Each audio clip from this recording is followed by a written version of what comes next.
আগত নৌকাটা ছিল আর ধানের শীষ নৌকার মধ্যে হইত। এরা নৌকাটা নাই।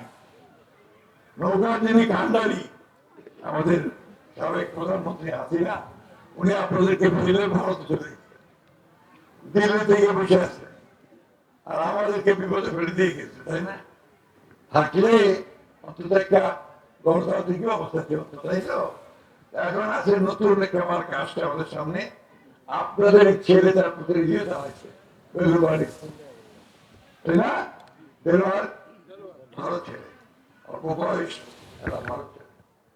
আমরা বুড়াই, আমরা বহুবার ইলেকশন করছি, এমপি হয়েছে, সরকারটা চালানোর অভিজ্ঞতা আমাদের আছে।